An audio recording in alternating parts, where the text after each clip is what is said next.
러일 전쟁은 근대 이후 서양과 동양이 맞붙은 최초의 큰 전쟁이었다. 1904년 2월 8일에 일본 함대가 리순 군항을 기습 공격함으로써 시작되어 1905년 9월 5일에 강화를 하게 된 러시아와 일본 간의 전쟁이다.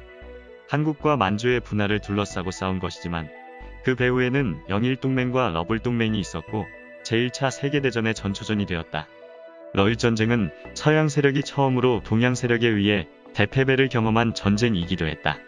러일 전쟁 당시 일본 해군의 참모였던 아키야마 중장은 대한해협을 통과하는 러시아 함대의 항로를 두 차례 꿈으로 미리 보았으며 해전 당일 동남풍이 강하게 불어 승리를 도왔다고 당시의 상황을 증언했다. 다음 이야기는 아키야마 중장이 일본 근대 심령 연구의 창시자인 아사노 씨에게 들려준 러일 해전의 비화이다.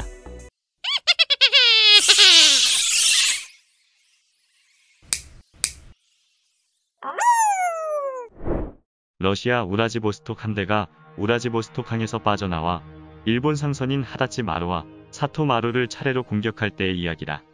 당시 일본은 이 기습 공격에 당황해 어찌할 바를 몰랐다. 일본 우에무라 함대는 곧 전선으로부터 차출되어 러시아 함대 수색에 나섰으나 적선의 신출귀몰한 행적에는 어쩔 도리가 없었다. 아키야마 중장은 그 당시 도구 함대의 참모로서 후남 미카사를 타고 만주 여순항의 봉쇄에 근무하고 있었다.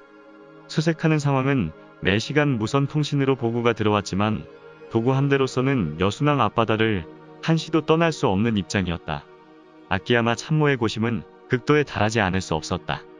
적의 함대가 동해를 지나서 그대로 우라지보스톡 항으로 돌아갈 것인지 아니면 태평양으로 나가서 일본의 태평양 연안을 공격하고 스가루 해협이나 무네야 해협으로 빠져서 항구로 돌아갈 것인지 우에무라 함대는 어느 쪽이냐에 따라서 추격할 방법을 정하지 않으면 안 될 입장에 있었다. 성공을 거두느냐 실패하느냐는 단 한 번의 결단에 달려 있었다. 아키야마 참모는 밤새 고심을 거듭한 뒤에도 결단을 내리지 못한 채 너무나 지친 나머지 꾸벅꾸벅 졸았다. 그러던 순간이었다. 꿈속에서 아키야마 참모의 눈앞은 일출 직전에 동력 하늘과 같이 밝아지더니 백리천리 앞까지 분명하게 보이기 시작했다. 문득 정신을 가다듬고 보니 그것은 일본의 태평양 연안의 전경으로서 스가루 해협이 멀리 보였다. 그런데 세척의 군함이 스가루를 향하여 항진해 가고 있는 게 보였다. 그 군함들이야말로 꿈에서도 잊은 적이 없는 우라지보스톡 함대의 러시아호, 류우리크호, 그리고 그로보이호였던 것이다. 저놈들이 일본의 동쪽을 돌아서 스가루로 빠질 생각이로구나. 그러던 순간 바다도 파도도 적의 군함도 동시에 자취도 없이 사라지고 잠에서 깨고 말았다.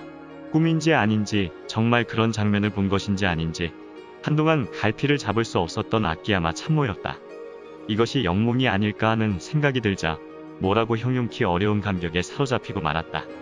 아키야마 참모는 이 꿈 덕택에 우라지보스톡 함대가 태평양을 돌아서 스가루 해협으로 빠진다는 사실을 확실히 알 수 있었다. 그러나 영몽을 꾸어 알게 되었다고 말했다가는 공연히 사람들의 비웃음이나 사고 말 것이 너무나 뻔했다. 그래서 꿈에 대한 이야기는 아무에게도 말하지 않고 그냥 자신의 소견이라며 이를 피력했다.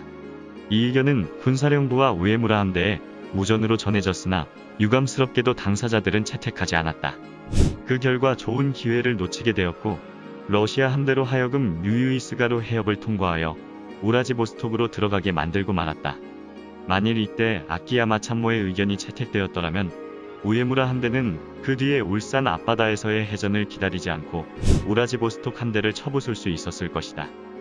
아키야마 참모에게는 또 하나의 신비한 체험이 있었다. 일본 함대가 당시 세계 최강이었던 러시아 발틱 함대와 결전을 치르려 할 때의 이야기다. 그 무렵 일본 함대는 근거지를 조선에 진해에 두고 적의 접근을 조마조마하게 기다리면서 적의 함대가 쓰시마 해협을 지나가길 기다리고 있었다. 뜻대로 와주면 고맙지만 만일 태평양을 돌아서 스가루 해협이나 우네야 해협을 통과하여 우라지보스톡으로 들어가고 만다면 정말 큰일이 아닐 수 없었다. 1909년 5월 아키야마 참모의 심신의 긴장은 극도에 달했다. 며칠 동안 옷을 입은 채 아무렇게나 누워서 잠을 잤고 작전 계획에 몰두하고 있었다. 잊어버리지도 않습니다. 5월 24일 한밤중이었습니다. 너무나 피곤해서 저는 사관실로 가서 의자에 주저앉았습니다. 다른 사람들은 모두 잠들어버리고 방 안에는 저 혼자였습니다. 두 눈을 감고 여러 가지 생각에 잠겨 있는 동안 저도 모르게 그만 잠이 들었습니다. 그 순간 갑자기 눈앞에 이상한 장면이 보였습니다. 쓰시마 해협의 전경이 눈앞에 보이고 발틱 함대가 두 줄로 줄지어 천천히 오고 있는 것이 아주 분명하게 보였습니다.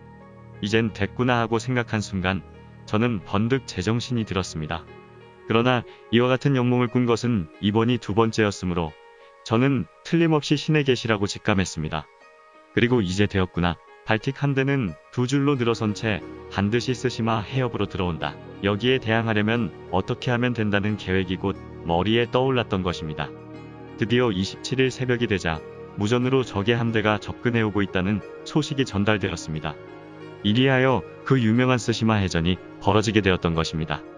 놀랍게도 적의 함대의 배열은 사흘 전에 꿈에서 본 것과 조금도 다른 데가 없었습니다. 첫눈에 적의 함대를 본 순간 저는 기쁘다고 할까, 신기하다고 할까, 고맙다고 할까, 정말 뭐라고 형용기 어려운 기분이었습니다. 어쨌든 저로서는 일러 전쟁 중에 두 번이나 거듭해서 이런 이상한 경험을 했기 때문에 막상 전쟁 보고서를 쓰려고 붓을 들었을 때는 천우 신조에 의하여 하고 서두를 쓰는 도리밖에 없었습니다. 저는 실제로 그렇게 믿고 있었던 것이며 절대로 과장해서 쓴 것은 아니었습니다.